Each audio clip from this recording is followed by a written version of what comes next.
முத்துவோட ஃபோன்லேருந்து அந்த வீடியோ இன்னைக்கு எப்படியாவது எடுத்துடணும் அப்படின்னு சொல்லிட்டு ரோகிணி காலையிலே நேரமாக எந்திரிச்சு கதவை திறந்து எட்டி எட்டி பார்த்துக்கிட்டே இருக்காங்க. கொஞ்ச நேரத்தில் முத்து எந்திரிச்ச உடனே முத்து எந்திரிச்சு அந்த பக்கம் இங்கே போறாரு. போன உடனே அப்படியே ஓடி வந்து ஃபோனை எடுக்க வராங்க. உடனே முத்து திரும்பி வந்துடுறாரு. வந்ததை பார்த்த உடனே ஃபோன் அப்படியே வச்சுட்டு ஓடி போய் ஒரு இடத்துல பேசாமல் கேஷுவலாக நிற்கிற மாதிரி நின்னுறாங்க. அதை பார்த்த உடனே முத்து வந்துட்டு என்ன இந்த பார்லரமா இப்படி பம்பிட்டு நின்றுட்டு இருக்கு அப்படின்னு சொல்லி ஒரு மாதிரி பார்த்துட்டு அவர் போறாரு. உடனே ரோஹிணி வந்து அவங்க ரூமுக்கு போயிடுறாங்க. முத்து போய் ஃபோன் எடுக்கிறாரு. ஃபோனை பார்த்தா சார்ஜ் கம்மியாக இருக்குன்னு சொல்லிட்டு சரி சார்ஜ் போடணும் அப்படின்னு சொல்லி திரும்புறாரு. அதுக்குள்ள மீனா வந்துட்டு இதாங்க காஃபி குடிங்க அப்படின்னு சொல்லி கொடுக்குறாங்க. மீனா சார்ஜ் கம்மியாக இருக்குது, அப்பா அம்மாவோட ரூமில் போய் நான் சார்ஜ் போடுறேன், நீ வந்து டிஃபன் ரெடி பண்ண சீக்கிரமா எனக்கு சவாரிக்கு போகணும் அப்படின்னு சொல்லி சொல்றாரு. சரிங்க நீங்க குளிச்சு ரெடி ஆகுங்க, அதுக்குள்ள நான் டிஃபன் செஞ்சு கொண்டு வந்துடுறேன் அப்படின்னு சொல்லிட்டு மீனா போயிடுறாங்க. முத்து வந்து ஃபோனை கொண்டு போய் ரூம்ல சார்ஜ் போட்டுட்டு குளிக்கிறதுக்கு போயிடுறாரு. முத்து குளிக்கிறக்குள்ள போயிட்டாருன்னு தெரிஞ்ச உடனே ரோஹிணி உள்ள வந்துட்டு அந்த ஃபோனை எடுத்துறாங்க. எடுத்துட்டு கட்டல் கடையில் போய் ஒளிஞ்சுக்கிறாங்க.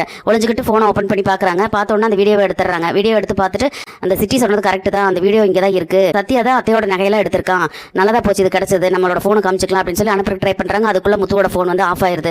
அடைச்ச நம்ம கிடைச்ச நேரத்தில் இப்படி அனுப்ப முடியல, இப்படி ஆஃப் ஆயிருச்சு, என்ன பண்றது அப்படின்னு சொல்லிட்டு யோசிச்சுட்டு இப்படி இருக்கும்போது கரெக்டா முத்து குளிச்சு ரெடியாகி வெளியே வந்து கட்டலில் உட்காந்துறாரு. உடனே கட்டல் கடையிலே ஒளிஞ்சுக்கிறாங்க. கரெக்டாக மீனாவும் உள்ள டிஃபன் எடுத்துட்டு உள்ள வந்துடுறாங்க. இந்தாங்க சாப்பிடுங்க அப்படின்னு இங்கே கொண்டு வந்துட்டு அப்படின்னு சொல்லி கேட்டுட்டு இருக்காரு. இந்தாங்க சாப்பிடுங்க ரெடியாகுங்க அப்படின்னு சொல்லி சொல்றாங்க.